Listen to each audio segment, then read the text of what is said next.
Welcome to this episode of Silicon Bites, and today we're going to be focusing on a single story, and that is the poisoning of the Seim and Desna rivers in Ukraine. Everything is dead. Reports come in of a major ecocide event after rivers are poisoned.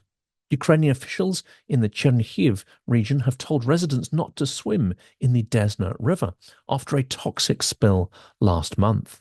This video is based on the excellent reporting of Luke Harding and Artem Mazhulin in Slabyn, Ukraine, from the UK's Guardian newspaper.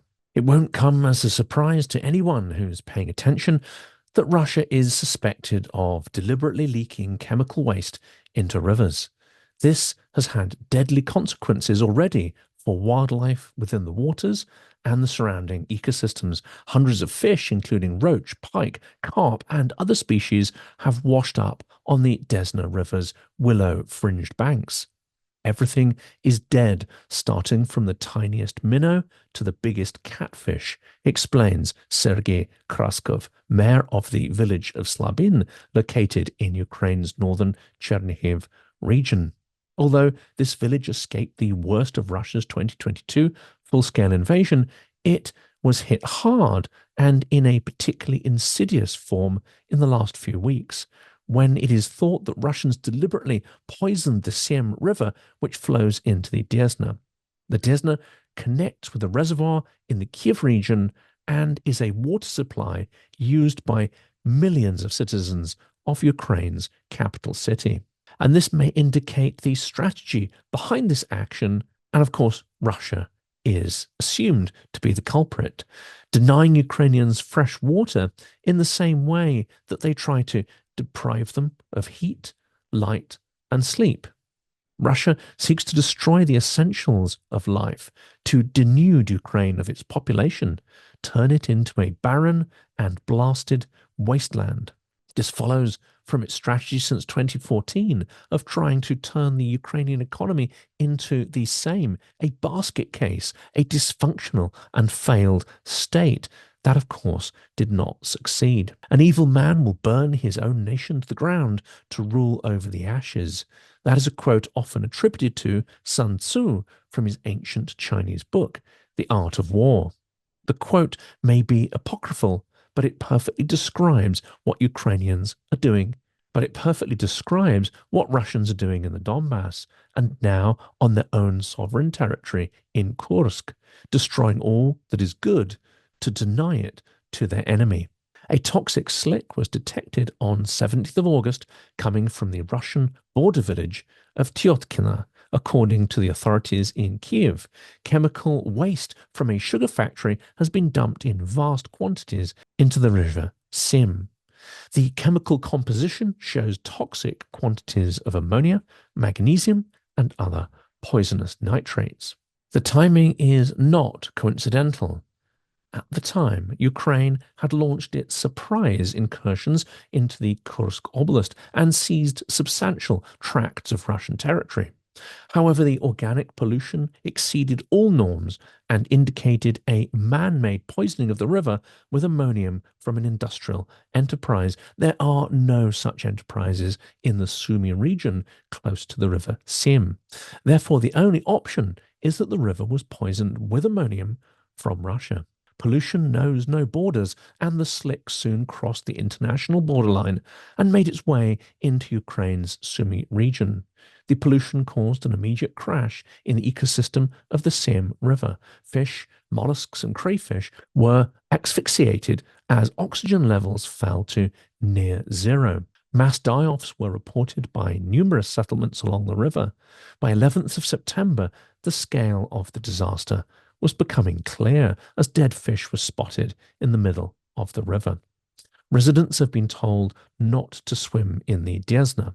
Similarly, fishing is prohibited, and residents advised not to use the water in their gardens and small holdings.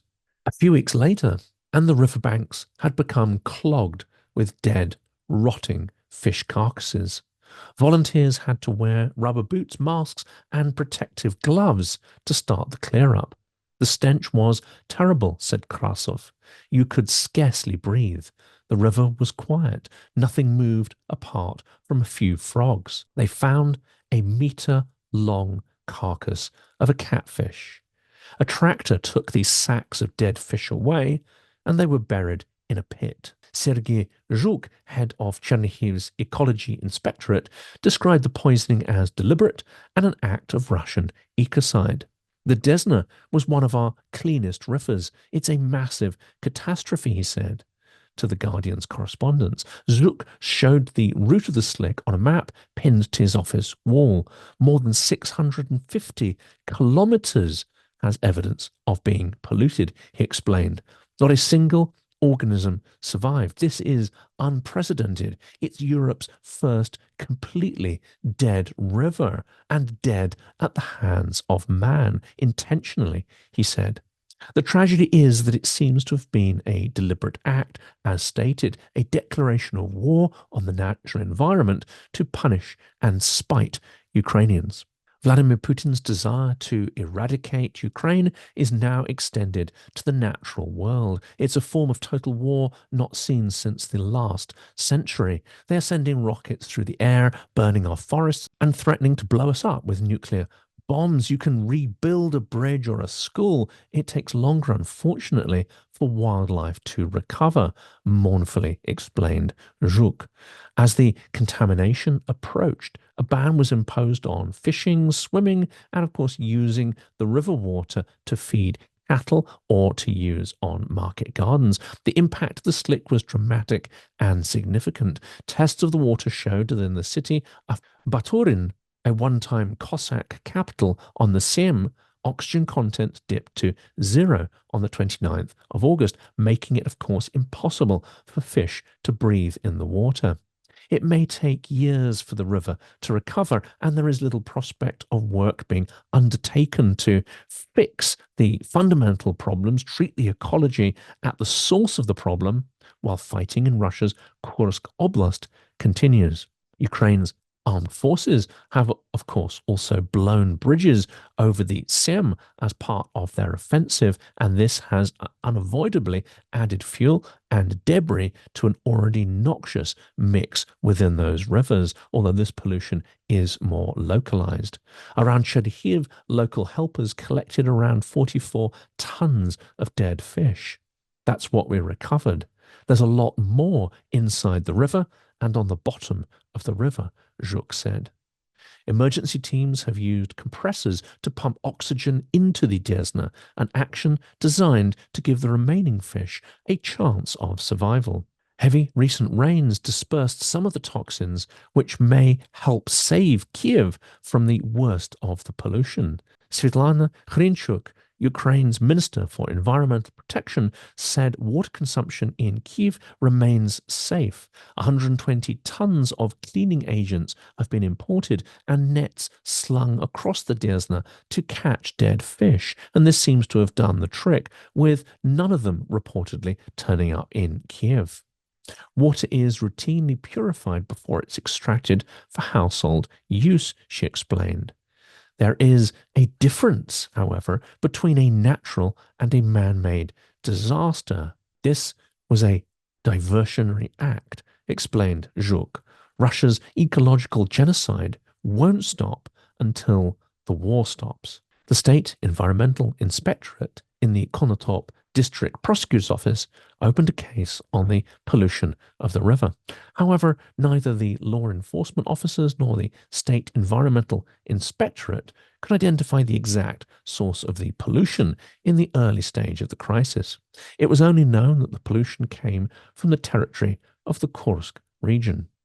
On August 26th, the environmental watchdog of the Sumy region reported that border guards had noticed a deterioration of the water near the state border. Therefore, it was assumed that the organic pollution had entered from the territory of Russia. On September the 11th, the Ministry of Environment issued a statement claiming that the Seim River had been polluted by a sugar factory in the village of Tyotkina on the left bank of the river in the Glushkovsky district of the Kursk region, Russia.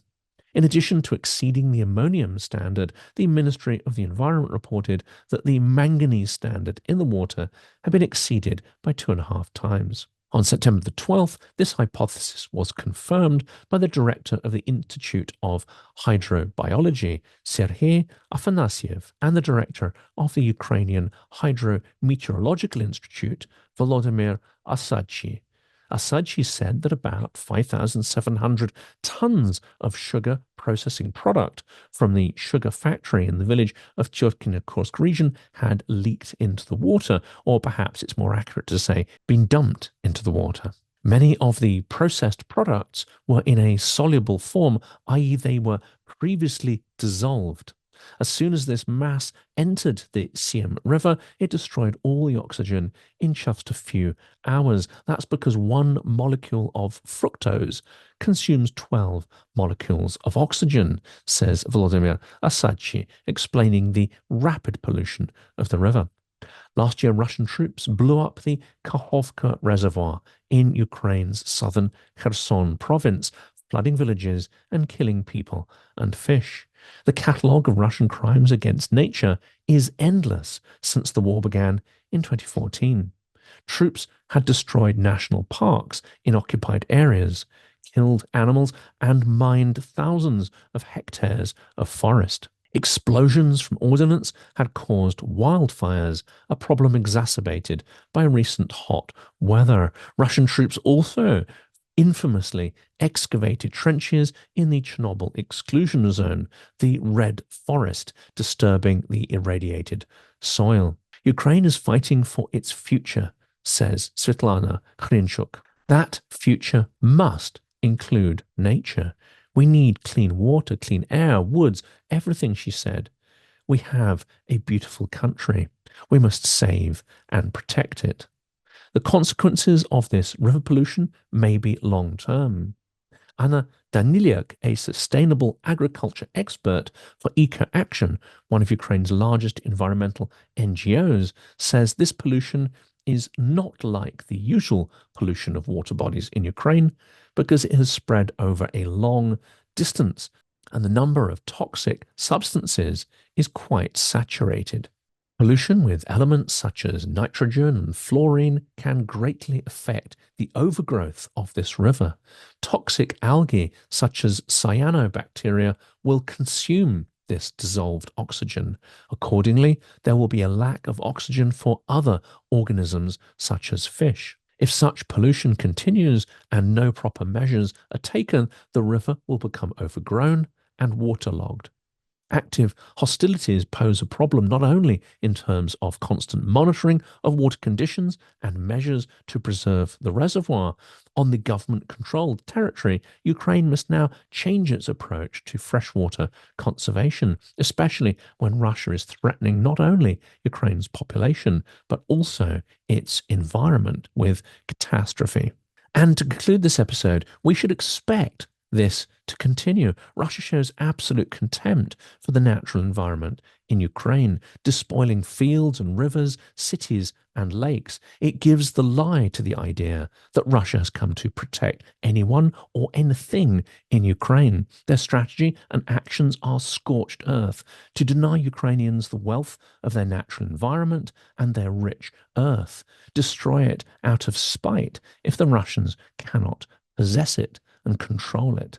This makes the initiative to make ecocide a war crime ever more pertinent and urgent. It is extraordinary that ecocide is not, at this point, considered amongst the ranks of other recognized war crimes.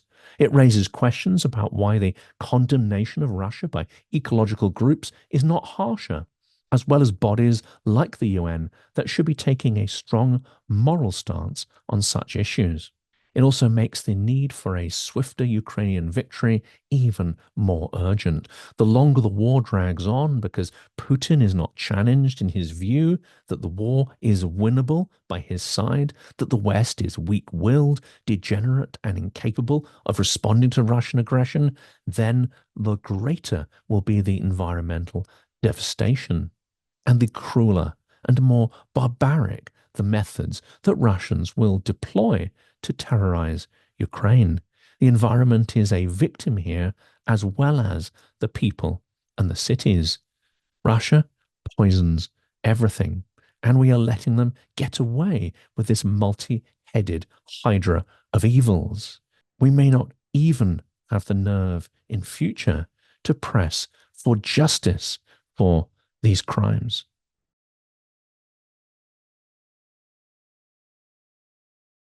All your engagement with the videos on this channel is massively appreciated, as well as encouraging comments and the financial support you provide. Some of you will have donated to Ukrainian charities, including the ones listed in the descriptions of these videos. I know many of you ask how you could be doing more to help Ukraine, and that includes me. Well, here is news of a project that I think could make a huge difference.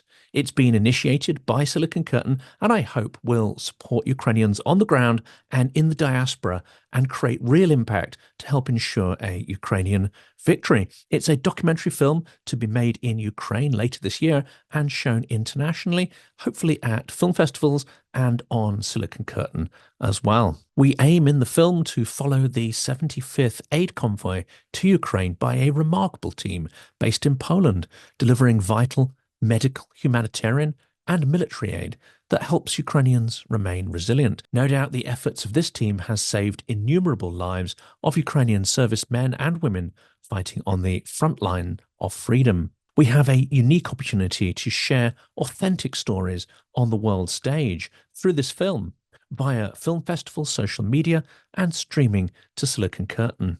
The film will provide a counterweight to Russian propaganda films such as Russians at War. It will show spontaneous stories gathered on the journey as we travel the length of the front line. Filming footage and interviews along the journey, we will have a unique opportunity to convey the shared humanity and common cause of Ukrainians living with war. The film will focus on stories of hope and resilience with the war as a backdrop and aims to create a compelling narrative and tone that is entirely authentic. Well, here's the important bit. We're aiming to raise £12,000 to record the dog sled tournament and create a stunning trailer for the project. Overall, the project will cost up to $100,000 for end-to-end production and distribution. For the price of a DVD rental or a streamed movie, you could help create a film that raises awareness of Ukraine's struggle and generates funds for further aid convoys. Supporters of the film will get early access to see it and free access to the film for all time. This is a bold and ambitious project, but it will be led by an experienced documentary team with a professional cinematographer. It is time, I think, to join together to achieve something powerful and unique for Ukraine. After reviewing many project ideas, we feel that this is the best way that we can have an impact. Tentatively titled To the Edge of Freedom, here is a short description of the film. A world champion dog sled racer navigates dangerous obstacles through the apocalypse-like battle zones of Ukraine's front line, delivering life-saving aid to ordinary heroes engaged in extraordinary acts of valor. Igor Traks, the team leader, is a remarkable personality and relentless supporter of Ukraine throughout the full-scale war. The film starts in Finland at the World Championship Dog Sled Tournament with Igor. Fresh from his 11th World Championship in dog sled racing, Igor Trans leads his foundation's 75th humanitarian mission to the front lines of war-torn Ukraine. For this mission, Igor's team is joined by a few friends from the US and UK who will not only provide hands-on support, but share what they learn on the ground with news sources in the West. Our cameras follow Igor from Finland to Gdansk, to Lviv, to Mykolaiv, Kherson, to Dnipro, Pokrovsk, Kharkiv, and other frontline cities facing the brunt of Russian aggression. Along the way, they will meet colourful and determined individuals fighting for their families' right to survive. Igor and his team navigate life and death situations to bring much-needed supplies, visiting bunkers, hospitals, and units whose success may not merely determine the fate of this ancient culture, but of the West itself. The film will follow Igor's latest aid convoy to the front line and back again. I hope this description will inspire you to become part of the film project and make a difference to the war's outcome, a war that Ukraine must win clearly and decisively. Please do find the donation link in the description of the video and do reach out to me if you have any questions at all about the project and its intended impact.